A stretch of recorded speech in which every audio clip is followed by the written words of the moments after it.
Nous sommes contentes, avec Véronique, de venir parler aujourd'hui de la place du journal dans la carrière de chercheur de Philippe. Philippe, nous connaissons depuis longtemps. Nous avons eu la chance de travailler avec lui dans différents groupes de recherche, et en particulier dans le groupe Genèse et autobiographie de l'ITEM. En ce qui me concerne, je suis apaïste depuis 1993, je crois, et Véronique depuis fort longtemps aussi, depuis 2002, me dit-elle. Donc voilà, donc on va essayer d'expliquer autant que faire se peut tout ce que Philippe a pu apporter à l'étude du journal. Alors c'est pas la bonne heure pour parler 14h, 15h, après du four à la sauce, des choux à la crème. Le public risque d'être un petit peu endormi, mais on va essayer donc de ne pas trop vous endormir et d'articuler comme ça les grands temps de cette recherche. Alors, en fait, nous sommes ici grâce à Claudine Krishnan, que nous remercions de son initiative. Et donc, nous avons accepté, donc, avec un peu d'inconséquence tout de même, de faire cette présentation. Alors, pourquoi parler d'inconséquence ? D'abord parce que les trouvailles et les écrits de Philippe sur le journal sont fort nombreux. Et une heure de présentation ne suffira pas à en rendre compte. En outre, ce sont des écrits qui allient rigueur intellectuelle, une recherche scientifique exigeante, une capacité exceptionnelle à la divulgation des connaissances. Et donc, nous nous sentons un peu empruntés, un peu gênés, pour exposer tout cela, mais on va faire aussi bien que possible. Alors, au moment de préparer cette conférence, m'est venue une idée. Peut-être aurait-il été préférable, pour rendre un juste hommage aux travaux de Philippe, de préparer un livret qui aurait comporté un bel article qui s'intitule « Le journal comme antifiction » et qui est apparu dans la revue Poétique en 2007. Donc un petit livret avec 7 articles, des extraits du Mois des Demoiselles, et puis aussi des extraits d'aux origines du journal personnel, ainsi que le formidable index analytique de Cherkayier. Et chacun, muni de son petit livret, serait allé lire dans son coin, et nous nous serions retrouvés pour quelques échanges. Mais bon, ce n'était pas la commande, donc ça sera une autre fois. Donc on va essayer de retracer cet itinéraire, tenter d'en identifier les étapes essentielles, l'allée cavalière et les chemins buissonniers. Et nous allons accompagner notre propos d'un petit PowerPoint, comme vous voyez derrière nous. Alors, le vidéoprojecteur est un peu en bout de course, nous a-t-on dit, il se voit. Alors c'est dommage, mais j'espère que pour les diapos suivantes, ça sera un peu plus clair. Mais bon, voilà, il n'est pas au mieux de sa forme, et donc l'image ne sera pas très nette. Bref, alors nous avons quand même ce petit PowerPoint où compteront surtout les illustrations, et en particulier celle d'Alice Lejeune, donc la fille de Philippe. Alors, nous avons un des fils en personne, et nous aurons donc la fille grâce à l'image, Alice, et nous sommes très reconnaissantes à Alice de nous avoir envoyé les illustrations qu'elle avait réalisées pour le site de son père ou pour l'association pour l'autobiographie. Et donc, ce qui nous permettait évidemment d'avoir des fichiers pour les introduire dans un PowerPoint. Voilà. Alors, c'est un peu sombre, désolé, mais enfin, on voit quand même. Alors, le journal en chiffres, dans l'œuvre de Philippe, lecteur, chercheur et critique, ce sont 6 monographies en nom propre que vous avez ici, en particulier donc Cher Cahier, Le Mois des Demoiselles, Aux origines du journal personnel. Ce sont aussi 2 livres, 2 ouvrages en collaboration avec Catherine Bogart, Un journal à soi, histoire d'une pratique, Le journal intime, histoire et anthologie. Alors c'est ça, mais son œuvre, c'est aussi des éditions de journaux. Par exemple, l'édition du journal de Lucille Desmoulins, ou en collaboration avec Georges-Marie Duclerc, l'édition du journal de Marguerite Poiret, qui était une jeune Lorraine qui a été envoyée dans les Sudètes entre 1943 et 1945. On trouve également des catalogues d'exposition, des collectifs. Alors, beaucoup d'entre vous doivent reconnaître le visuel de Tony Ungerer pour l'exposition de Lyon de 1997, qu'on retrouve aussi sur les petits cahiers qui sont en vente dans le stand là-bas. Et puis, eh bien, le journal, on en avait déjà parlé il y a 20 ans, à la faute à Rousseau, avec le dossier, donc un dossier, le journal personnel. L'œuvre de Philippe, ce sont également plusieurs préfaces pour des livres d'autres auteurs, que ce soit des journaux publiés ou des ouvrages sur le journal. Ce sont des dizaines d'articles sur des supports extrêmement variés, des revues pointues, spécialisées, ou également des médias visant un plus large public. Et certains des articles les plus notables ont été repris dans les Brouillons de Soi, dans Pour l'autobiographie et dans Signe de vie, le pacte autobiographique 2, c'est-à-dire trois ouvrages dont on reparlera tout à l'heure. Enfin, une section du site de Philippe, que je vous invite tous à aller voir si ce n'est pas déjà fait. Une section du site Autopacte est consacrée au journal, et on y trouve un tas de choses passionnantes. Donc la liste n'est pas exhaustive, mais donne une idée de l'ampleur de la recherche.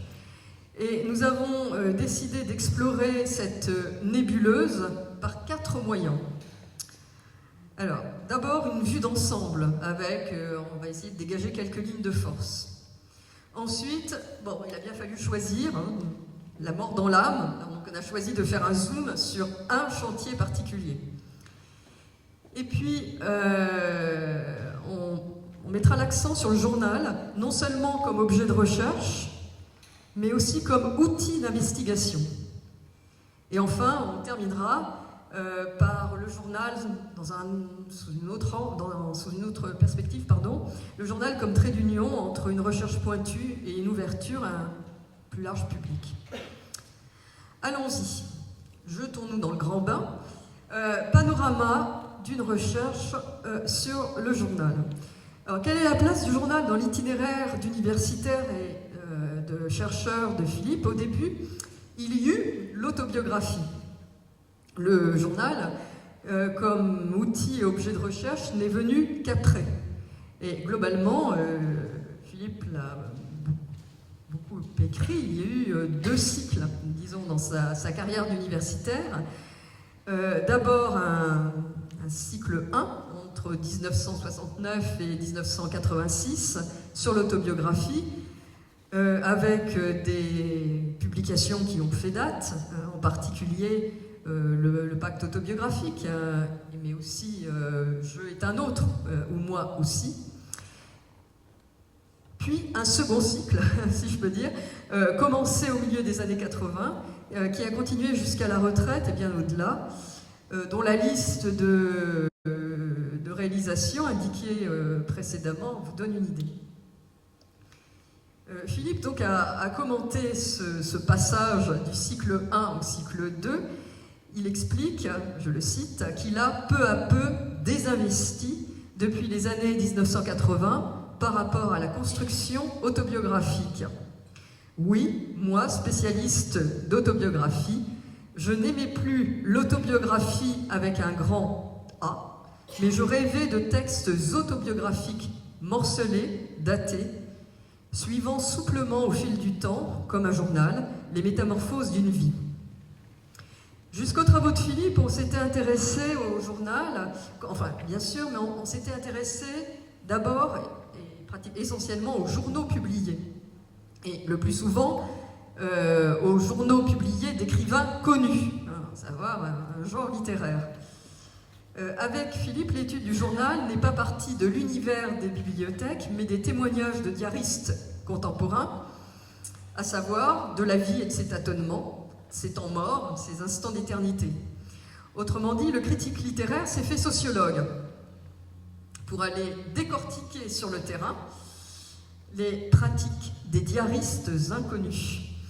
Première étape, printemps 1987, une enquête par questionnaire auprès d'un groupe de lycéens, d'étudiants, de professeurs, 373 personnes interrogées, 231 quand même qui disaient pratiquer ou avoir pratiqué le journal. Et les résultats de l'enquête ont été publiés en 1990 sous le titre « La pratique du journal personnel, enquête ». Alors bien sûr, la modestie relative de l'échantillon n'autorisait pas de conclusion définitive, mais elle traçait une caractéristique, enfin une esquisse en tout cas des caractéristiques de la pratique. En février 1988, Philippe rédige pour un numéro du magazine littéraire sur les écrits intimes un article sur les journaux de non-écrivains. Et il profite de l'occasion pour lancer dans ce magazine un appel à témoignages sur la pratique du journal personnel. Et cet appel va susciter 47, on voit quand même quelque chose, va susciter 47 réponses auxquelles Philippe a répondu. Et ces témoignages, les réponses, les échanges ont fourni la substance de Cher Cahier, témoignages sur le journal personnel, et livre qui dresse une cartographie de la pratique du journal, dont on rend compte de façon détaillée l'index analytique dont je parlais tout à l'heure. Donc, alors que pour l'étude de l'autobiographie, donc Philippe était parti d'auteurs peu ou prou canoniques, et pour la plupart morts, il a commencé l'exploration du journal de façon assez empirique, en faisant appel surtout aux vivants. Mais ce n'était que le début d'une longue quête. Et donc on va essayer de dégager les caractéristiques de cette recherche. Évidemment, on ne va pas s'amuser à résumer ouvrage après ouvrage, article après article, mais plutôt on va essayer de dégager de ces chantiers successifs des traits récurrents. En bref, une personnalité de chercheur qu'on peut résumer peut-être en quelques formules: observer, nommer, investiguer, analyser, classer, reconstituer. D'abord, observer.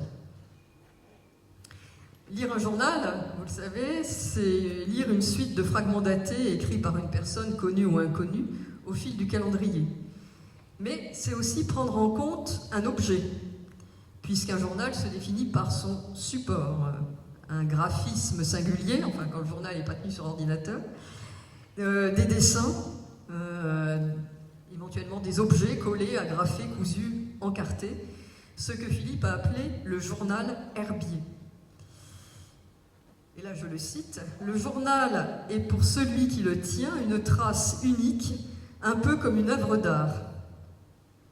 Le papier, l'écriture, les décorations, les documents joints en font une sorte de reliquaire, et sa taille souvent immense s'accommode mal de la forme du livre qui oblige à des coupures. » De cette réalité, Philippe a tiré plusieurs conséquences. Alors d'abord, une conséquence pratique. Pour étudier un journal, il faut le voir.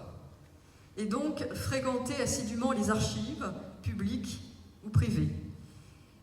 Et pour rendre compte de la matérialité du journal, il faut non seulement l'analyser, mais aussi le montrer. De là, le livre-album paru en 2003, ou des expositions, on en reparlera tout à l'heure. Deuxième conséquence, une conséquence éthique. Savoir observer, c'est ne rien exclure a priori, ne pas rester prisonnier d'un canon littéraire qui privilégie le perfectionnement de la forme, la non-linéarité de la composition, éventuellement la complexité du propos.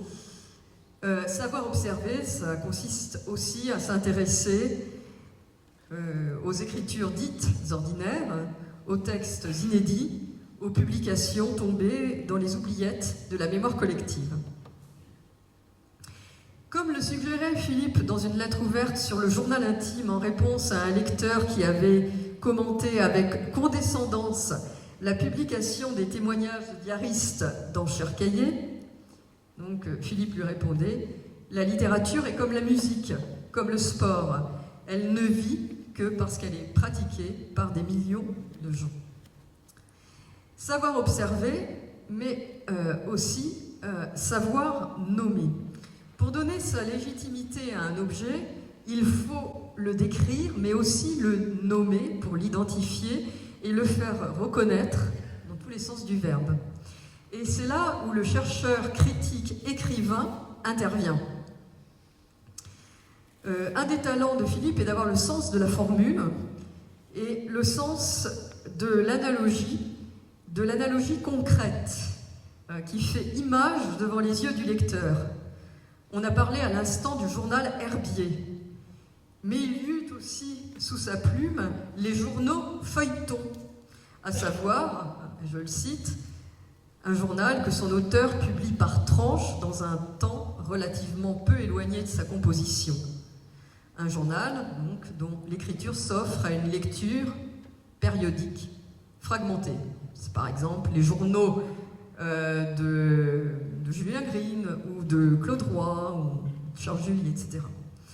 Et n'oublions pas cette autre expression, le journal monstre, qui suggère à la fois la longueur de certains journaux étendus sur des dizaines d'années et des milliers de pages, et leur caractère atypique qui les rend inaptes à la forme livre.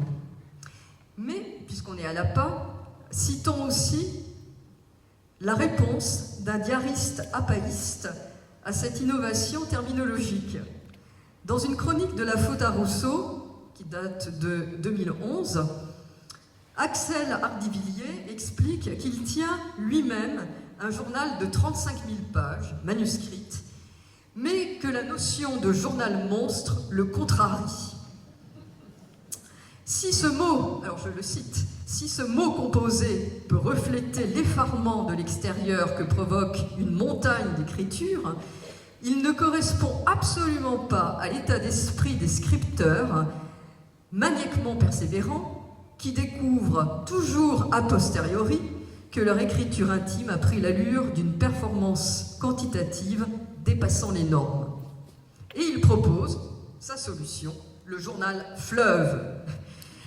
Expression qui comporte bien les sèmes d'abondance, de flux, mais qui laisse de côté les caractères hybrides, composites, anomiques du journal mieux rendu par journal monstre. Alors, sur le chapitre de la nomination, il importe de parler de l'appellation journal personnel que Philippe a adopté dès ses premières publications sur le journal, tentant sur ce chapitre de bousculer les usages, puisqu'on parlait plutôt de journal intime. Alors pourquoi préférer personnel à intime? Bon. Un petit point de vocabulaire. Comme l'a souvent rappelé Philippe, l'expression journal intime privilégie la non-ambiguïté au détriment de l'exactitude. En français, journal sans qualificatif induit une confusion avec la presse périodique, De là, l'ajout de l'adjectif intime qui se répand pour le journal personnel, qui se répand donc comme une traînée de poudre au XIXe siècle pour nommer le journal. Alors, ce problème qu'on a en français, on ne l'a pas forcément dans d'autres langues, comme l'allemand. Je vous ai mis les exemples Tagebuch, Diary, allemand, anglais, italien. Il y a un terme spécifique et donc c'est plus simple. Or, la pratique du journal n'est pas forcément liée, ni seulement liée à l'exploration de l'intime. Et comme Philippe l'a bien montré dans ses études historiques, l'intimité n'est venue au journal que tard dans son histoire. Elle n'en est qu'une modalité secondaire. Et à l'heure de l'extrême facilité technique de la médiatisation de soi, on peut se dire que l'intimité n'est pas non seulement une modalité secondaire du journal, mais qu'elle est peut-être aussi une modalité passagère. Bref, en tout état de cause, l'expression plus large « journal personnel » a été privilégiée. Et s'il a relativisé la dimension intime du journal, Philippe a mis l'accent sur deux aspects primordiaux dans le journal, qui sont les suivants: l'essentiel et le rapport au temps, et le soutien que le journal apporte à la recherche de la vérité. Et c'est pour cette dernière raison qu'il propose, dans l'article de la revue poétique dont j'ai parlé tout à l'heure, de démontrer que le journal est anti-fiction. En effet, écrire son journal, c'est être embarqué dans le fil des jours, accumuler des traces, tel un fil d'Ariane. L'invention n'est pas le terrain de jeu du diariste, car le journal n'est pas un jeu, mais un besoin, une gymnastique d'écriture qui conduit à être à la fois dans la vie et en retrait de la vie, qui permet de réfléchir la vie et d'y réfléchir, tout en se maintenant en équilibre dans le flux du temps. Et là, je reviens à une citation de Philippe: le journal est un stabilisateur, écrit-il, un lieu où, au jour le jour, s'élabore l'identité narrative, c'est-à-dire la négociation du passé avec l'avenir. Tenir un journal, c'est à la fois demeurer le même et devenir autre, insensiblement. C'est résister dans la durée.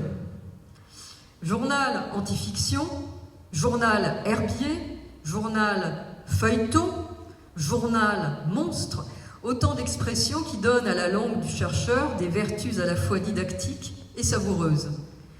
La langue de Philippe a du goût et son discours de chercheur a du rythme, car il sait investiguer et en rendre compte. On en arrive donc au troisième point, investiguer. Quand on pense au chercheur qu'est Philippe, on se dit qu'il est à la fois archéologue, détective, collectionneur. Archéologue, car il sait exhumer des traces de vie enfouies et des textes oubliés. L'image de l'archéologue revient d'ailleurs sous sa plume à plusieurs reprises. Quand il édite le journal de Lucile Desmoulins, il se rappelle sa visite du site archéologique de Glanoum, vers Saint-Rémy-de-Provence, et il se dit qu'il y a un peu du geste de l'archéologue dans la tâche de l'éditeur de journal. Je le cite: « Mon seul travail aura été de dégager les mots un à un, comme faisait à Glanoum une équipe qui travaillait sous l'œil des touristes. Moi aussi, j'ai mes petites brosses, mes pinceaux fins. Ce sont les battements de mes cils quand j'écarquille l'œil pour compter des jambages, dégager une virgule, lire un nom inconnu. Cette vigilance, cette propreté méticuleuse, c'est le début du respect et de l'amour. » Archéologue, mais aussi détective, c'est le cas dans l'enquête passionnante au cœur des archives inédites des familles Coquebert de Montbray et Brognard. Philippe restitue une véritable sociabilité de l'intime, à savoir un réseau de journaux tenus dans un cercle familial entre 1780 et 1824. Alors, réseau qui progresse par essaimage vertical, car la pratique journalière se transmet de père en fils ou de mère en fille, et réseau qui progresse aussi par essaimage horizontal, car les journaux sont tenus conjointement par des proches et font parfois l'objet donc d'une communication partielle entre cousins, etc., etc. Donc, au bout du compte, ce sont 3 générations de diaristes et 9 journaux qui constituent ce réseau. Bon, c'est impossible de résumer cette enquête touffue, allez la lire aux origines du journal, mais je vais quand même en raconter une des péripéties. Alors bon, j'ai essayé de simplifier un petit peu. Alors, la bibliothèque municipale de Rouen, c'est là où ça commence. La bibliothèque municipale de Rouen abrite un manuscrit, et ce manuscrit comprend ce qui est appelé le journal de la vie d'Ernest. Ce journal de la vie d'Ernest est tenu par son père, Charles-Étienne Coquebert de Montbray. C'est-à-dire que le père tient la chronique des 3 premières années de vie de son fils, né en 1881. Mais une petite sœur est née en 1882, et c'est la mère, Charlotte, qui va prendre la plume, tenant un journal à la fréquence relativement distendue. 11 entrées entre 1784 et 1799. 11 entrées en 15 ans, une entrée par an à peu près, qui composent le livre de Cécile. Et donc, qui compose une sorte de journal d'éducation. Mais Cécile, devenue jeune fille, commence elle-même son journal en septembre 1799. Elle a 17 ans. Et elle entreprend le journal stimulée par l'exemple d'Alexandre Brognard, jeune savant proche de la famille Coquebert de Montbray, qui tient lui aussi un journal et dont elle est éprise. Bon. Début novembre 1799, Alexandre demande à Cécile de l'épouser, mariage qui aura lieu quelques mois après. Dans son livre « Aux origines du journal personnel », Philippe a préservé le rythme progressif de la recherche, avec son lot d'hypothèses et de démarches. Quand il lit le journal de Cécile, donc journal qui va de 1799 à 1801, donc lorsqu'elle est fiancée, jeune mariée, etc., le chercheur imagine combien serait intéressant de pouvoir également lire celui d'Alexandre. Or, du journal de ce dernier, il y a des traces, ce journal fut la propriété au début du XXe siècle d'un académicien géologue, Louis Delaunay, qui en publia même en 1933 dans la Revue de France quelques extraits. Voilà qui met en appétit le chercheur, décidé à retrouver coûte que coûte le journal d'Alexandre Brognard. Point de trace des archives de Louis Delaunay, le géographe académicien, etc., qui possède le journal, dans les bibliothèques. Qu'à cela ne tienne, Internet facilite les recherches généalogiques. Philippe retrouve les petits-fils de Louis Delaunay, qui l'incitent à fouiller dans les placards de la maison familiale. Le journal d'Alexandre est retrouvé. Philippe a la possibilité de le consulter, n'y trouve pas ce qu'il cherchait, mais y trouve autre chose. Il s'était imaginé lire des journaux croisés de fiancés. Ce que j'ai découvert, écrit-il, était bien au-delà de ce que j'attendais. Bien plus qu'un journal de fiançailles énamouré, le journal d'Alexandre est un gros pavé, plus de 1000 pages, fort épais, couvre en fait une douzaine d'années, de 1790 à 1802, et constitue un exemple rare à ce jour de journal de formation d'un jeune homme sous la Révolution française. La recherche, comme le journal, est toujours inachevée. De fil en aiguille, on est toujours porté à continuer, à chercher une autre perspective, une autre idée, un autre manuscrit, en bref, une pièce complémentaire qui sera la plus belle, parce que ce sera la dernière. Et lorsque la recherche constitue, ou plutôt s'intéresse à la fabrication d'un corpus, la fièvre du chercheur n'est pas loin de celle du collectionneur. Dans Écrire sa vie, Philippe dit compter parmi ses péchés mignons le goût des collections, qui s'est donné libre carrière à partir du moment où il est entré dans l'immense domaine des écritures ordinaires. Je le cite. Arrêtons-nous donc un moment sur un exemple qui fait partie, je vous ai donné mon exemple préféré, c'est-à-dire celui du Mois des Demoiselles, cette collection des journaux de jeunes filles du XIXe siècle, menée avec passion en 1991 et 1992.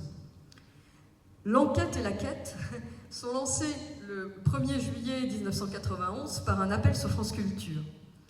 Parallèlement, Philippe épluche la cote Hélène 27 de la Bibliothèque nationale et se tient aux aguets de toutes les pistes que des rencontres de hasard peuvent lui offrir. Et on reconnaît dans son journal, le journal de recherche qui constitue une partie du Mois des Demoiselles, on reconnaît dans son journal le battement de cœur du collectionneur à l'arrivée d'une pièce de la collection qui se distingue des précédentes. 3 janvier 1992, reçu une proposition d'un journal de jeunes filles juives d'Alsace, aide institutrice dans un pensionnat. 3 pages spécimens très naturels et surtout assez différents. Arrivera-t-il un moment où tout nouveau journal me semblera tellement pareil à ceux que je connaîtrais déjà que j'éprouverai, au lieu de la gourmandise actuelle, satiété. Pour l'instant, j'ai encore le sentiment de m'avancer dans un territoire vierge et de pouvoir, à chaque tournant, rencontrer de l'inconnu. Bien sûr, il ne s'agit pas, pour le collectionneur-chercheur, d'attendre le chef-d'œuvre. Il s'agit pour lui de construire un ensemble de textes qui fait sens. Autrement dit, de dégager du chaos de la réalité, et là encore je le cite, une série de textes qui montrent l'éventail des manières de dire sa vie dans une situation donnée, et de traiter ces textes non pas simplement comme des documents, mais comme des textes à part entière, c'est-à-dire des faits. Mais la recherche ne s'arrête pas à la constitution du corpus, il faut aussi savoir le décortiquer.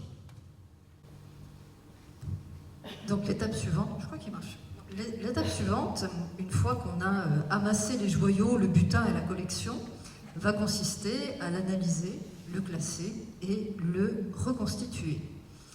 Savoir analyser, classer, reconstituer, mais aussi déplacer les questionnements, c'est ainsi que Philippe a fait entrer le journal dans l'univers de la critique génétique. Une partie de son travail sur l'autobiographie s'est fondée sur la génétique textuelle. On pense en particulier à 2 livres, Les Brouillons de soi, qui a paru en 1998, et Autogenèse en 2013. Alors, pour ceux qui ne seraient pas forcément familiers de cette discipline, la critique génétique, c'est une méthode critique qui consiste à remonter autant que possible aux sources du texte, aux brouillons et aux manuscrits en particulier.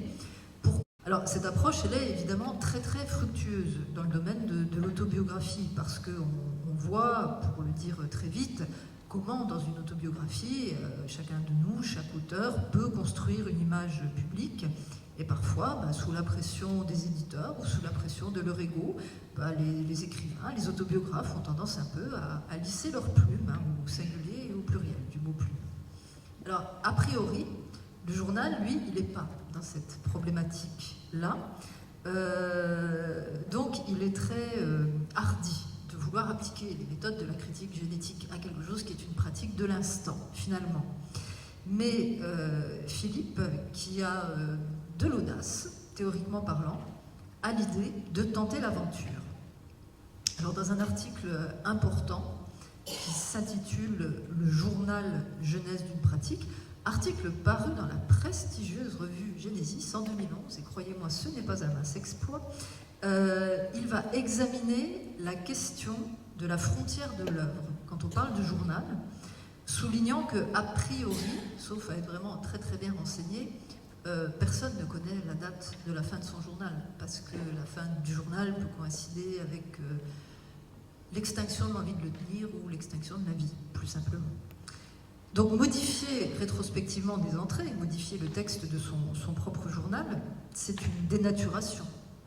Ou plus exactement, c'est un changement de régime, et là je cite Philippe, « Tout changement ultérieur, adjonction, suppression, déplacement, substitution, me ferait quitter le territoire du journal pour glisser vers celui de l'autobiographie. » Et en abordant ce point théorique très particulier, Philippe pose la question de ce qu'on pourrait appeler l'authenticité d'un journal, la question qui est évidemment très proche et très chère, très proche des préoccupations de l'APA et très très chère à l'esprit dans lequel elle fonctionne. Quelle est la marge de correction? Finalement, quand on est diariste, quand on écrit un journal, qu'est-ce qu'on peut s'autoriser? L'ordinateur, qui va être évoqué, et je vais en reparler dans Cher Écran, permet-il d'envisager autrement la composition de son journal, des entrées? Permet-il d'élargir, par exemple, le seuil de retouche acceptable? Est-ce qu'on peut étudier le journal et sa genèse autrement, en remettant au centre la question du temps? Et Philippe a développé un concept très difficile à mettre en œuvre, parce qu'il est gourmand en temps, mais qui est passionnant, c'est la rythme-analyse. Essayer de voir dans une vie à quel moment un diariste écrit plus, à quel moment il écrit moins, est-ce que ça correspond à des événements internes à sa vie, externes, etc. Alors dans cette approche, on voit qu'il y a bien sûr une connaissance du texte, de la littérature, mais on a également des dimensions d'anthropologie, on a des dimensions de ce qu'on appelle la médiologie, quand on touche à l'outil qu'est l'ordinateur. Et ce sont autant de dimensions qui viennent nourrir cette réflexion, qui est déjà très riche et qui multiplie comme ça les façons d'entrer dans un texte et de le penser. Une autre question cruciale que nos amies éditrices de journaux qui sont parmi nous aujourd'hui connaissent bien, c'est celle de la publication des journaux. Parce que ce geste, parfois, il est accompli du vivant de l'auteur ou de l'autrice, mais souvent il l'est à titre posthume. Et là encore, on va parler d'une opération qui va modifier plus ou moins la nature du texte. Sauf que, Philippe le souligne, cette modification n'a pas ordinairement le sens positif que peut avoir le travail d'édition lorsqu'on passe du texte manuscrit au texte imprimé. On aurait quelque chose de plus complet, de plus élaboré, de plus fin. Or là, au contraire, dans le cas du journal, il y a, et je reprends les mots de Philippe, dégradation et appauvrissement qui menacent, ne serait-ce que parce qu'on perd la trace manuscrite, et c'est justement cette perte de la trace que tentaient de réparer les initiatives évoquées par Françoise, à savoir un journal à soi, l'ouvrage et la grande exposition qui montrait justement des manuscrits. Donc quand on publie, finalement, on prend un objet de pur présent, qui est le journal, un objet qui est censé être tout de même imprégné très fortement de spontanéité, et on en fait une histoire, avec un début et une fin, une histoire que souvent on va alléger, parfois toiletter, et parfois même recomposer. Et pour prendre un exemple, l'étude de la jeunesse des journaux d'Anne Frank, que Philippe a effectuée, donc des journaux qui ont été publiés à titre posthume par son père, eh bien cette étude permet de comprendre que ce geste de retravail sur le manuscrit d'un journal peut être dicté par un désir tout à fait sincère et honnête, celui de faire revivre une parole éteinte à partir d'une série de textes complémentaires, à partir des traces qui restent, puisque Anne Frank n'avait pas terminé de retravailler elle-même son propre texte.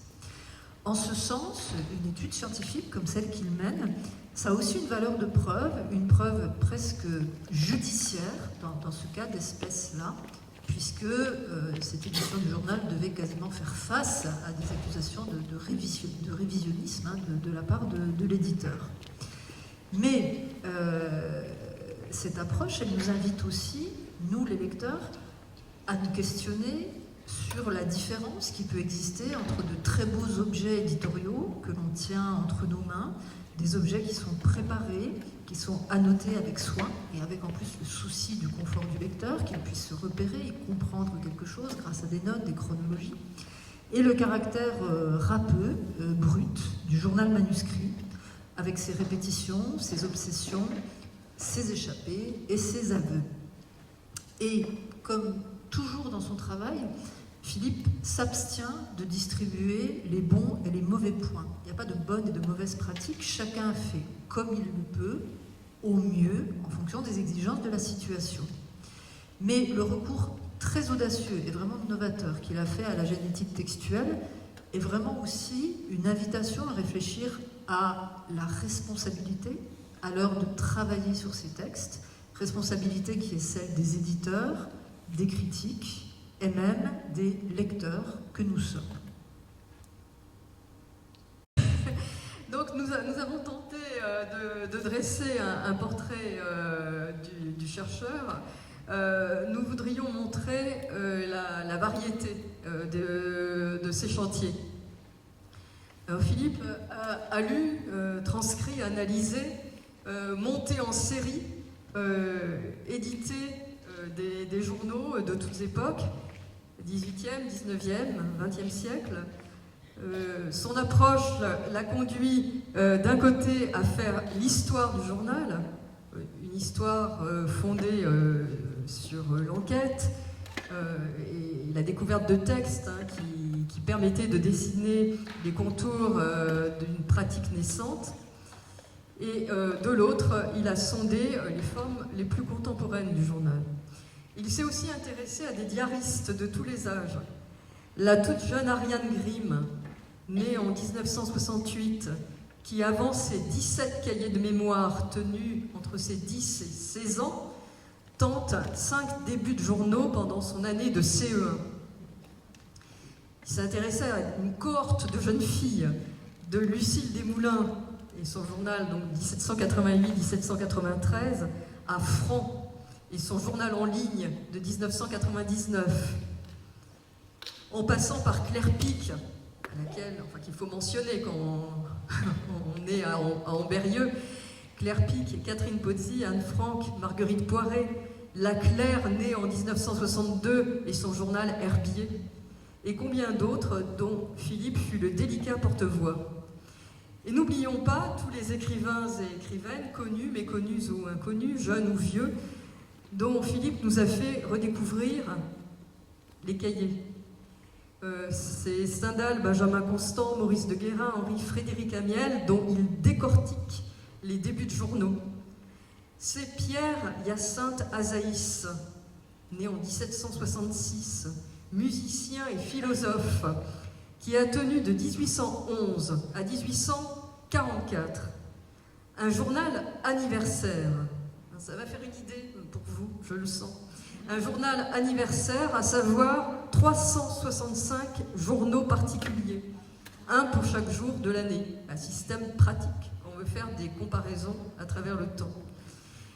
C'est Eugénie de Guérin, dont Philippe a écouté le rythme de la prose journalière. C'est Paul Léotot, également auquel il applique un traitement audacieux.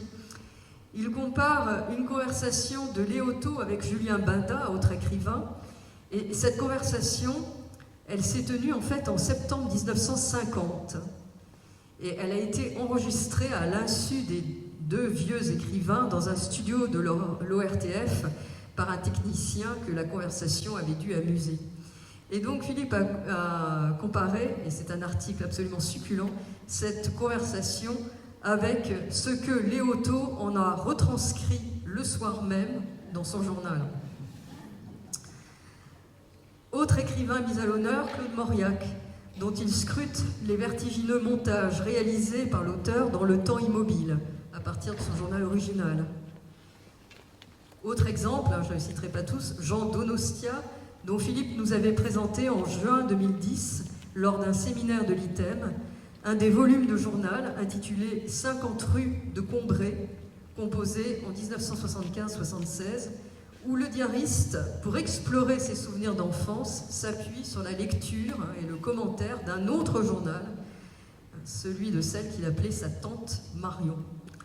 Alors, la liste est bien évidemment incomplète, c'était difficile de faire un choix, et nous avons opté pour un chantier de la fin du XXe siècle qui témoigne de la curiosité toujours en alerte du chercheur. Nous allons vous parler d'un ouvrage qui est effectivement très représentatif de la force de nouveauté d'une pensée, mais aussi d'une très profonde bienveillance dans l'accueil. Enfin, ce terme est malheureusement très galvaudé, mais d'une très profonde générosité dans l'accueil de textes qu'on ne connaît pas ou qui ne ressemblent pas à nos pratiques. On va vous toucher un petit mot de chair écran. Alors, Philippe s'est beaucoup intéressé à ce qu'on pourrait appeler les formes nouvelles du journal qui ont été suscitées par les innovations technologiques. En effet, ces chantiers de recherche des années 1990-2000 ont correspondu à l'installation dans les foyers de ce qu'on appelait alors la micro-informatique, c'est-à-dire des ordinateurs. Et rappelons également qu'en 1989, le scientifique Tim Berners-Lee a découvert Internet, une invention qui s'est très rapidement démocratisée. Philippe a immédiatement l'intuition que et l'outil et le réseau sont susceptibles de bouleverser en profondeur la pratique diaristique. Et il va naître de cette intuition l'ouvrage qui s'intitule « Chair écran », paru en octobre 2000, qui est une double enquête, et là nous retrouvons notre Philippe détective, autour de la pratique du journal sur ordinateur, ainsi que sur les premiers journaux en ligne, ce qui n'est pas tout à fait la même chose, hein, évidemment. Alors il faut mesurer là aussi l'audace, qui consiste à étudier des supports non imprimés, même pas imprimés, aurait-on dit à l'époque, des objets assez inhabituels dans un monde universitaire qui, à l'époque, est très secoué par l'apparition du livre électronique, qui est encore dans les limbes, mais qui suscite déjà tout un tas de craintes, de fantasmes, et qui sont un sujet de polémique vive. Lorsqu'on relit ce livre, plus de 20 ans après les faits, c'est absolument passionnant.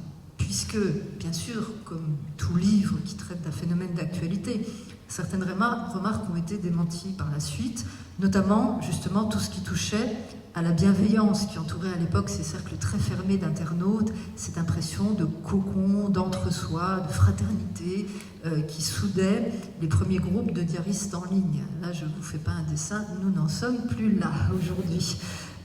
Mais la plupart des constats opérés par Philippe, non seulement n'ont rien perdu de leur pertinence, mais en plus ils impressionnent par l'intuition profonde qu'il a à ce moment-là de la reconfiguration du paysage de l'intime qui s'esquisse sous ses yeux. Alors l'ambition initiale du livre était d'aborder cette pratique extrêmement contraire finalement à une image figée mais que nous chérissons, celle du cher journal, du cher cahier manuscrit et secret que l'on serre contre son cœur, mais d'aborder ce nouveau territoire de l'écriture internet en se dépouillant de tout préjugé, et je reprends les mots de Philippe, montrer simplement le problème dans sa complexité. Et c'est un bel oxymore, hein, montrer simplement le problème dans sa complexité. Et j'ai pensé après coup, on a pensé que ça pouvait s'appliquer à presque l'essentiel de son travail de chercheur. Alors, le pari est tenu, mais là aussi, grâce à la mise en œuvre d'une méthodologie singulière, celle de Cherkayier en fait, qui n'a été rendue possible qu'en prenant fortement en compte le point de vue des praticiens, pour ne pas dire des pratiquants, de ces nouveaux types de journaux, journaux tenus sur ordinateur et journaux en ligne. Et donc, notre enquêteur réapparaît, vêtu de nouveaux atours, donc c'est l'enquêteur de Cherkayier, c'est l'enquêteur du Mois des Demoiselles, qui est cette fois collectionneur et limier, mais en ligne. Philippe, tu fus peut-être l'un des premiers cyber-enquêteurs, ce qui se traduit par l'écriture d'un journal de recherche, le journal de recherche de l'enquêteur, qui va rendre compte de l'aventure, comme le faisait justement le Mois des Demoiselles. Alors, suite à un appel à témoins, parce que quand on est un bon enquêteur, on mène l'enquête et on appelle des témoins. Donc, suite à un appel à témoins qui est diffusé dans la presse littéraire en juin 1998, donc l'appel à témoins commence par ces mots: « Vous tenez un journal personnel sur ordinateur. Je cherche des témoignages de cette pratique nouvelle. » Philippe Lejeune recueille des réponses. Il va recueillir 66 réponses. Et ces réponses, il en tire une brève synthèse qui sert en fait d'introduction, puisqu'il publie cette synthèse, puis il publie également 27 extraits des 66 réponses qu'il a reçues. Alors, c'est très intéressant de lire ces témoignages, puisque certains parlent de l'ordinateur comme un chat qui ronronne. Ça me parle, vous le comprendrez. D'autres soulignent que cet ordinateur, justement, contrairement au cahier, leur a permis de prendre la distance nécessaire pour comprendre la dépression, la maladie qu'il traversait à ce moment-là. Et il ressort de ce constat quelque chose d'étonnant, c'est que l'ordinateur n'abîme pas du tout l'envie de tenir son journal, n'abîme pas non plus, contrairement à ce qu'on pourrait croire, sa confidentialité. En revanche, que l'ordinateur peut régler un autre rapport au temps, à la trace, selon qu'on choisit ou pas de l'imprimer, et surtout à l'écriture, avec justement la question des retouches et des repentirs, puisque dans un travail de traitement de texte, on peut, et là je cite Philippe, comme dans la peinture à l'huile, retravailler indéfiniment sans qu'il y reste trace. Et on voit ici déjà apparaître finalement ce qui se traduira plus tard dans les brouillons de soie dont je vous ai parlé, c'est-à-dire le goût de faire une sorte de génétique du journal. Et là la question c'est mais comment faire une génétique du journal avec des traces qui sont aussi changeantes? Donc à travers ces réponses, on voit comment chacun fixe finalement ses propres limites, limites de temps, limites de style, à l'empant de ses reprises. Et on voit aussi que ces reprises ne sont pas, contrairement à ce qu'on pourrait croire, qu'une insincérité ou que justement un désir de présenter une belle image de soi.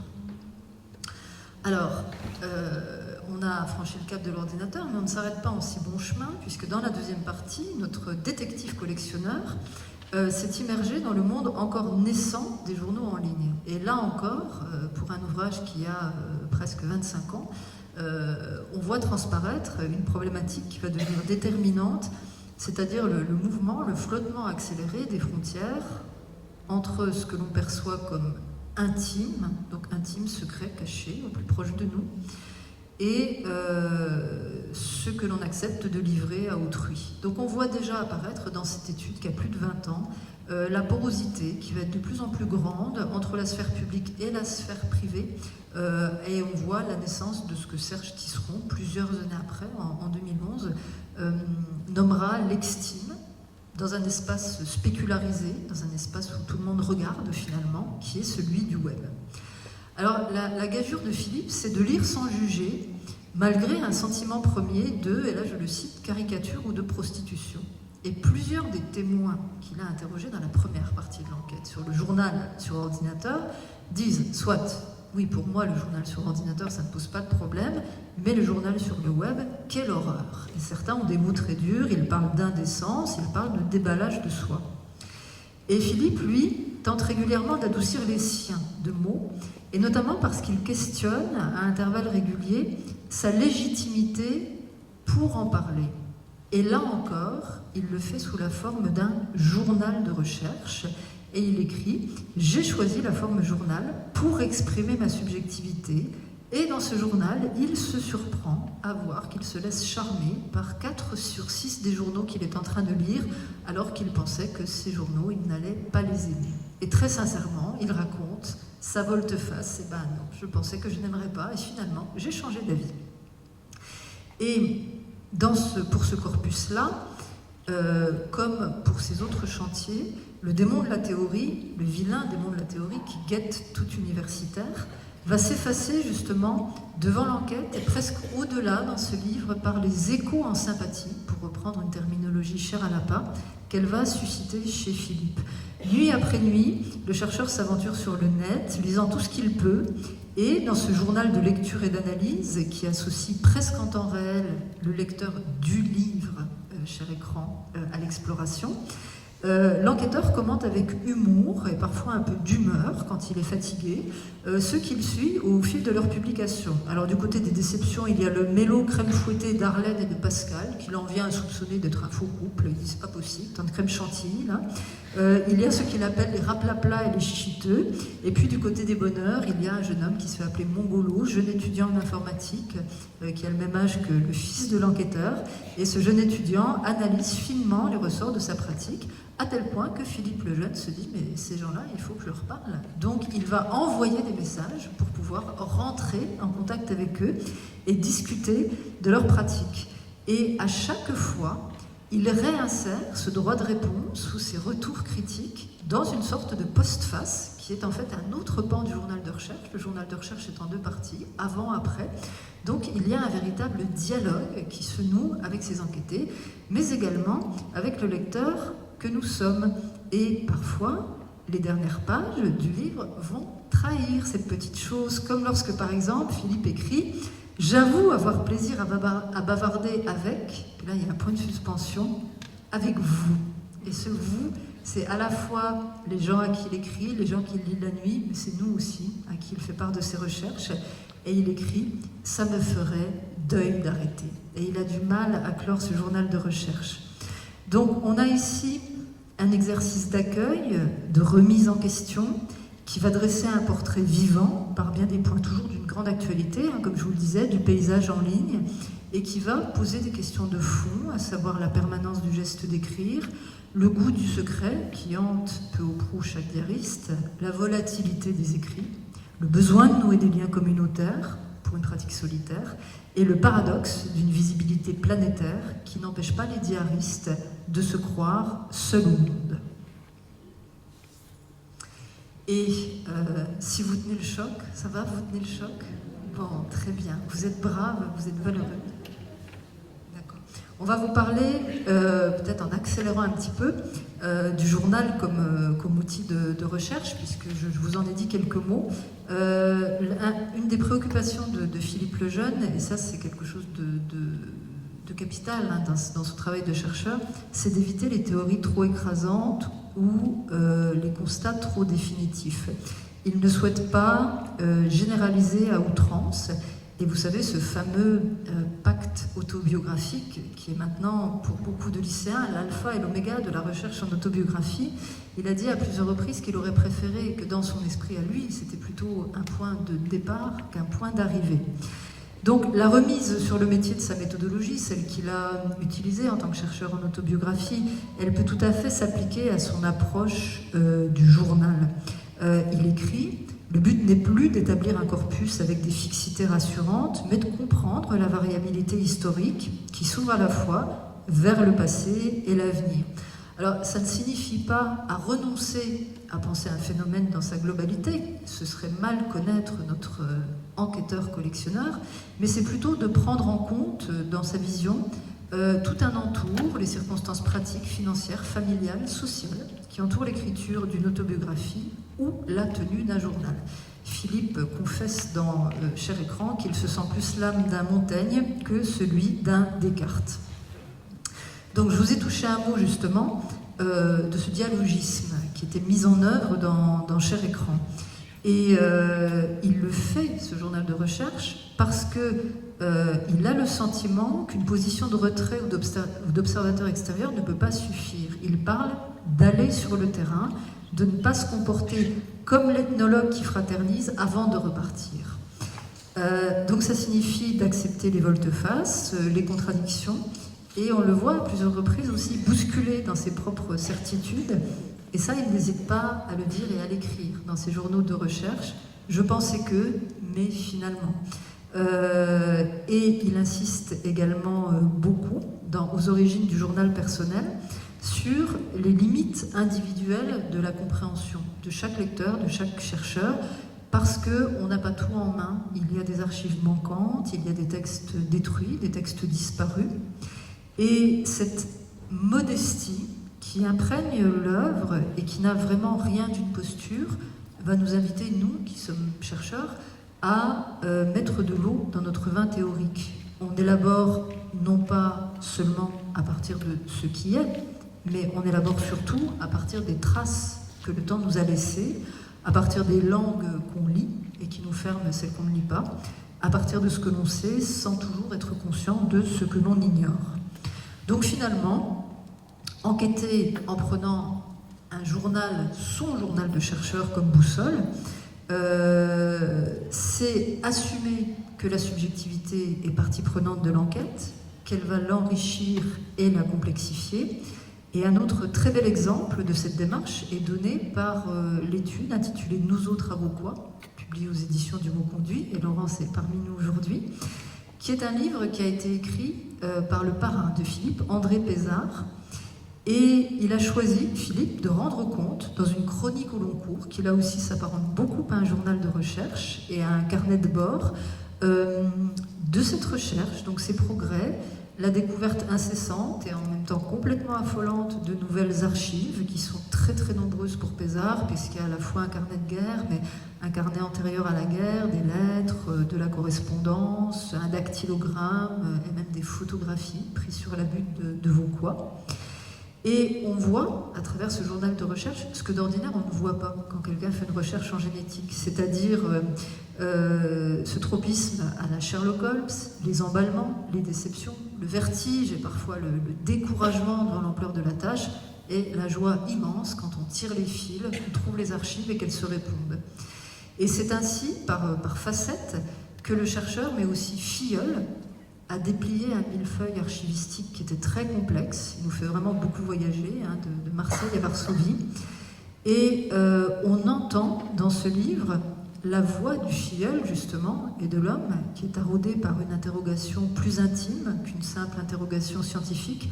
Comment un être cultivé, raffiné, sensible, comme l'était André Pézard, peut-il regretter la guerre, cette œuvre de mort et de massacre? Et toute cette étude qui est menée du journal et des écrits de Pézard montre que ce n'est pas du tout d'elle, dont l'auteur de Nous autres avoquois, la nostalgie, mais de la fraternité qu'elle a su créer entre ceux qui se sont retrouvés ensemble au combat. Et dans cette étude génétique, on entend comme une espèce de musique, de sous-conversation, l'histoire d'une rencontre à travers le temps, celle d'un filleul avec un parrain qu'il a connu, mais dont il a pourtant ignoré une part essentielle de son vivant. Et cette étude, elle affirme par la pratique une conviction réitérée avec une vigueur douce et intacte, qu'il ne saurait y avoir de recherche dans le domaine des écrits personnels, de l'autobiographie, des journaux, sans un engagement humain et émotionnel à la hauteur des vies qu'on explore. Alors, on va maintenant, mais on va s'arrêter, rassurez-vous, à un moment donné, mais on va quand même vous toucher quelques mots du travail de recherche qui va au public, parce qu'il vous est très familier. Françoise a parlé d'entreprises scientifiques nombreuses, riches, variées, mais elles se sont accompagnées d'un souci de diffusion, de partage et d'action. Et dans un article qui s'appelle Itinéraire, le mot est au pluriel, d'une recherche, paru dans Écrire sa vie, aux éditions du Mot Conduit, Philippe explique comment il a souhaité s'aventurer hors de l'université, dans la société française, pour faire reconnaître la valeur de l'autobiographie. Ce désir débouche sur la création de l'Association pour l'autobiographie et le patrimoine autobiographique, cofondée donc en 1992 avec Chantal Chaverriat-Dumoulin et installée ici même, à Ambérieu. Vous savez tout ce que l'association héberge comme richesse, un fonds de texte autobiographique, des échos de lecture, une revue, la faute à Rousseau, le garde-mémoire, l'index informatisé du garde-mémoire, des collaborations avec d'autres centres d'archives et des journées comme celle qui nous réunit aujourd'hui, 32 ans plus tard. C'est pas mal, 32 ans quand même. Une entreprise dans le temps qu'on mène pendant 32 ans, c'est même admirable. Alors le fonds très riche, et là je remercie Lucille Marson qui est parmi nous aujourd'hui, qui m'a permis de réaccéder au garde-mémoire. Il comprend, alors j'ai eu du mal à compter, mais j'ai compté avec l'article Le, donc il comprend à peu près 3400 textes, 500 contiennent le mot journal dans leur titre et 1000 échos font référence au journal, ce qui nous met une proportion, on n'a pas eu le temps de retrouver le chiffre, mais apparemment tu parlais d'une proportion de 20%, peut-être quelque chose comme entre 20 et 25%. Donc Philippe a lui-même écoté, comme on dit, plusieurs textes, comme le fonds Donostia, le fonds Roland Louvrier, le fonds Xavier-Édouard Lejeune, mais surtout, il y dépousse ses trouvailles, des journaux inédits, parfois transcrits par ses soins, celui de François de Lelion de Torigny, celui d'Alexandre Brognat, dont parlait François, celui de Marie-Louise Duvernois, d'Émile Guiton, ou encore les pages transcrites des carnets de Pézard. Et cet inventaire, qui est issu des gardes-mémoires, nous dit qu'il n'y a pas de petit ni de grand journal, et que tous, intellectuels ou écrivains de l'ombre, ont leur place dans ce fonds. Et au-delà d'un accueil physique, c'est un accueil presque personnel, psychologique autant que patrimonial, qu'a mis au point l'APA, ce système élaboré et délicat des échos, auquel Philippe a consacré un très bel article dans Écrire sa vie, qui s'appelle Lire en sympathie. Et une des phrases va résumer finalement la philosophie de l'APA. Ces journaux, nous avons à les accueillir, les comprendre, les accepter tous, quoi qu'ils contiennent. Donc chaque déposant reçoit une lettre, mais aussi un écho de lecture qui se veut aussi bienveillant que possible et en tout état de cause jamais critique. Ce qui est la garantie que le texte aura pris vie au moins dans le regard d'une personne. Et si le déposant le désire, il peut autoriser une consultation plus large. Alors les verbes qu'utilise Philippe, accueillir, accepter, ce sont de beaux verbes, mais ce sont des verbes qui peuvent être lourds de sens lorsqu'un journal déplaît, heurte ou attriste. Il n'en demeure pas moins qu'ils sont la pierre angulaire d'un refus de la hiérarchisation d'une part et du jugement moral de l'autre. Je cite Philippe, « Notre fonds nous apparaît de plus en plus comme une sorte de roman unanimiste ou d'autobiographie collective, peignant sous toutes ses facettes la société française du XXe siècle. » En ce sens, Philippe le Jeune peut être considéré comme le cofondateur en France d'un mini-conservatoire de la diversité humaine et comme le co-instigateur de la préservation de sa mémoire. Et à la lumière de l'actualité qui est la nôtre, en ce 6 juillet 2024, on mesure l'immense valeur de cette entreprise qui est aussi une véritable école de tolérance et d'acceptation d'autrui. Je l'ai gardé ouvert. Au-delà des passionnés d'écriture de soi, comment faire connaître le journal à un plus large public? Comment faire voir les journaux? Comment exposer l'intime? Comment donner une idée à un assez large public de l'émotion que connaît un chercheur en déchiffrant des cahiers manuscrits? Et ce sont les questions qui ont conduit Philippe à envisager une exposition de journaux, idée proposée à l'APA, idée réalisée avec Catherine Bogart à la Bibliothèque municipale de Lyon en 1997. Relisez le chapitre de Signes de vie, chapitre qui s'intitule « Un journal à soi de l'exposition au livre ». Dans ce chapitre, Philippe raconte l'élaboration de l'exposition, la conception du scénario de l'exposition, qui devait raconter en détail la vie d'un journal, depuis sa naissance jusqu'à sa mort, ainsi évidemment que la recherche des journaux qu'on voulait exposer.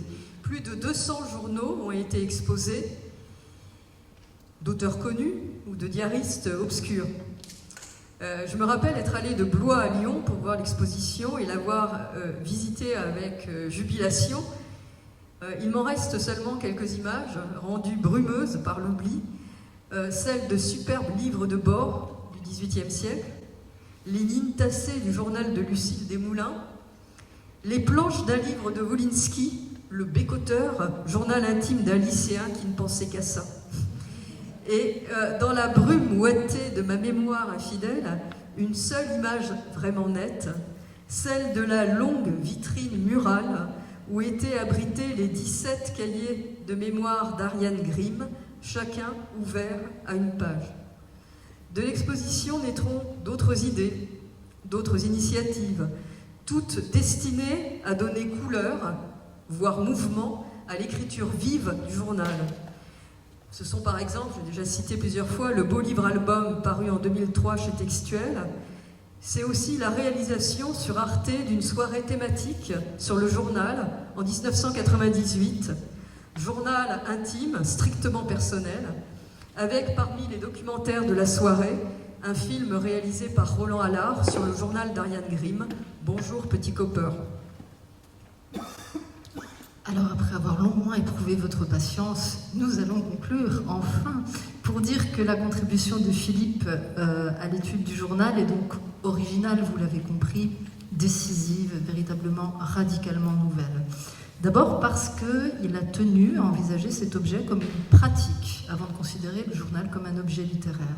Et cette démarche a ouvert le champ très différemment, puisque les écritures ordinaires, les journaux d'adolescents, de jeunes femmes, de citoyens anonymes et les journaux en ligne ont trouvé leur place dans un paysage où ils n'en avaient guère, sinon à la marge, en anthropologie ou dans les sciences de l'éducation.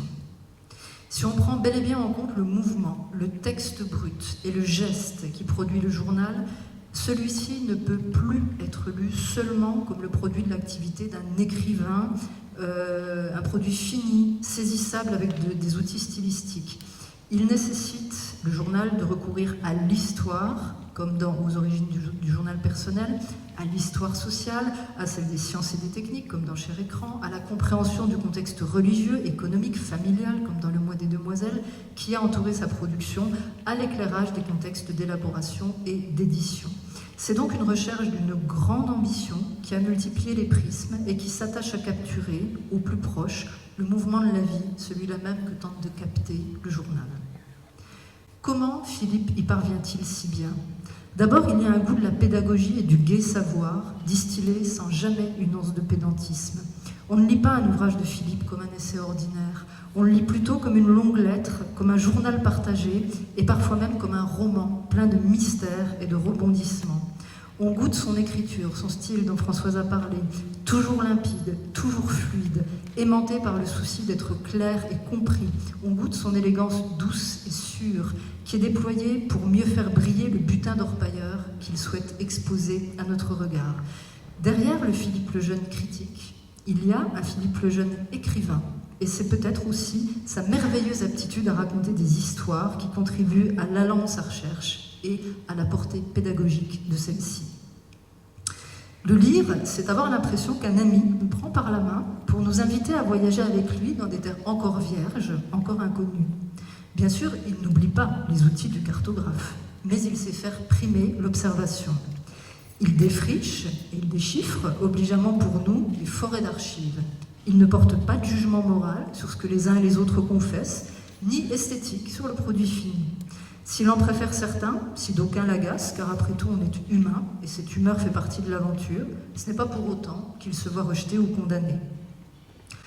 Un autre point remarquable du travail de Philippe réside dans le fait qu'il pratique un positionnement critique et subjectif singulier, pas si loin de ceux des ethnologues ou des anthropologues qui travaillent, eux, en immersion de longue durée. Mais le chercheur revendique l'affirmation de sa subjectivité, qu'il substitue à une prétendue neutralité. Il dit je dans plusieurs de ses ouvrages, il utilise la médiation du journal de recherche, il lance des correspondances, il nous raconte ses journées dans les archives derrière l'écran.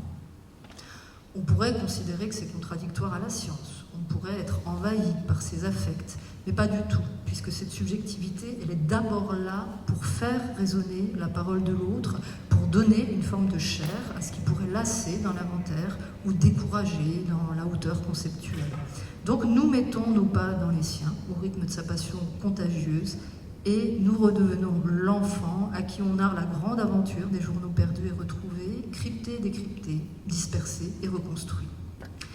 On pourrait aussi souligner le virage essentiel, et Françoise en a parlé, de Philippe, ce passage de l'autobiographie au journal, qui va ouvrir également, pour nous, pour le lecteur que nous sommes, un espace de réflexion sur nos propres pratiques d'écriture, mais aussi sur notre relation au temps, au quotidien et à la mémoire. Mais peut-être le plus remarquable reste-t-il la façon dont ce travail, qui détonnait déjà beaucoup sur le plan des canons universitaires, a essaimé au-delà de l'université, justement, pour s'engager dans ce que Philippe Lejeune appelle l'action directe, à savoir la création de l'APA. Ce fonctionnement respecte l'intimité des diaristes, tout en leur permettant de trouver un lieu où leur texte est lu et accueilli, sans que quiconque soit exposé plus qu'il le désire. Et peut-être est-ce là-dessus qu'il faudrait conclure, sur cette intelligence de la patte humaine, sur le caractère délicat, plein de pudeur, dans la recherche sur l'objet du journal, ce refus de l'effraction de l'intimité, celui-là même qui nous a d'ailleurs conduites, Françoise et moi, en élèves attentives, à ne pas nous aventurer sur le terrain de la pratique privée du chercheur. Sur la façon dont lui-même a demandé asile au papier, Philippe s'est exprimé dans un article intitulé Lucullus din chez Lucullus, paru dans Signe de vie et auquel nous nous permettons de vous renvoyer. On est frappé par le fait qu'il y ait beaucoup question de secrets, de tiroirs fermés, d'espaces protégés et de chambres dans lesquelles on répugne à faire pénétrer autrui. Philippe le Jeune cite Antoine Métral.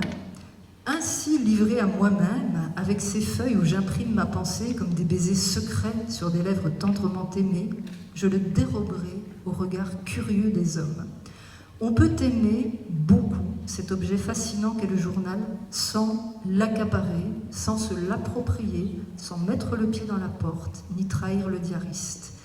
Et la méditation sur cette distance à conserver est peut-être une des leçons les plus subtiles et les plus précieuses que nous délivre ce riche itinéraire critique. » Merci beaucoup.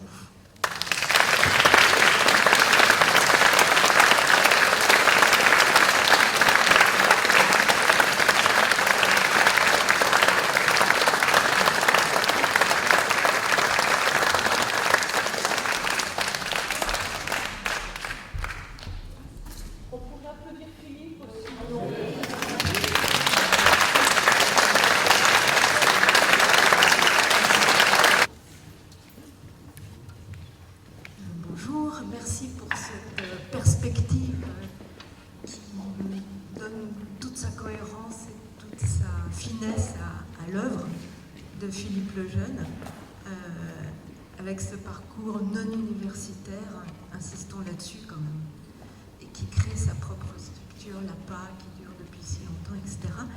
Mais j'aimerais peut-être un tout petit peu revenir à ce qui me semble, moi, l'origine de tout ça. C'est la découverte par Philippe des papiers de son ancêtre qui a vécu le siège de Paris et qu'il a publié dans Calicot, qui est un livre merveilleux qui devrait être réédité, tout à fait, qui est vraiment un témoignage absolument incroyable sur le siège de Paris. Ah, je ne peux pas faire plus fort avec le micro. Il faut avaler le micro. Je ne peux pas. Oui, Calicot, oui. Calicot, voilà. Qu'est-ce qu'on peut dire sur Calicot et ce qui me semble la source de tout le travail de Philippe, à la fois le travail des archives, la découverte d'un journal, la mise au jour de ce journal. Voilà, c'est vraiment pour moi quelque chose de très important, la base de tout. Oui, merci beaucoup. C'est sans doute un oubli. Je veux pas dire ça. Si, d'une certaine manière, si. Mais bon, on ne pouvait pas tout dire, il y avait trop de choses. Est-ce qu'il y aurait une autre question ou sur un point où on n'aurait pas été clair, ou je sais pas, une curiosité, oui. Oui, vous n'avez pas beaucoup non plus évoqué la relation avec Chantal Chavegna et le journal de sa grand-mère, hein, je crois. Alors je ne sais plus si c'était la grand-mère ou l'arrière-grand-mère. Oui. Et qui a été à l'origine de l'APA. J'ai quand même dit qu'on devait citer Claire Pic parce que nous étions à Amberieux. Voilà. C'était un peu allusif, effectivement.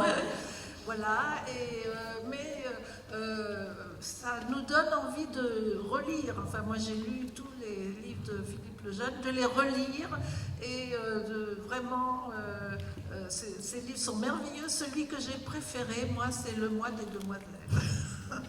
Je le relis souvent. Merci Philippe, qui a créé l'APA aussi et qui nous a apporté beaucoup à tous et toutes. Je ne voulais pas parler, mais s'il n'y a pas d'autres questions, je ne voudrais surtout pas. Mais moi, je suis sans voix parce que, je voudrais vraiment, bien sûr, merci Philippe et merci à vous deux d'avoir relevé ce défi et d'avoir accompli si magnifiquement. Moi, je suis tout émue de cette mission quand même ô combien périlleuse de parler devant Philippe et de parler, je ne sais pas, aussi finement, même pour... ici, je pense que tous, nous avons lu ces livres, mais je trouve que vous en avez montré tous les aspects, et vraiment, je vous remercie, parce que je sais à quel point pour diverses raisons, c'est extrêmement difficile. Et je trouve que franchement, c'est magnifique, là.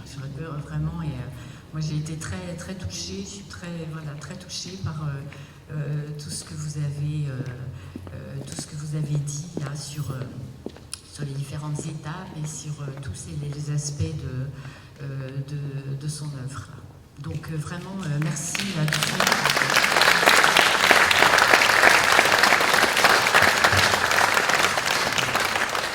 Je vais juste dire un petit mot personnel, je vais payer de mon écho. Quand j'ai rencontré Philippe et Catherine Violet, parce que Catherine, c'est une personne qui était très très importante, puisqu'ils ont cofondé le séminaire Jeunesse et autobiographie. C'est ce jour-là que j'ai fait la connaissance de Françoise, d'ailleurs, c'était au séminaire.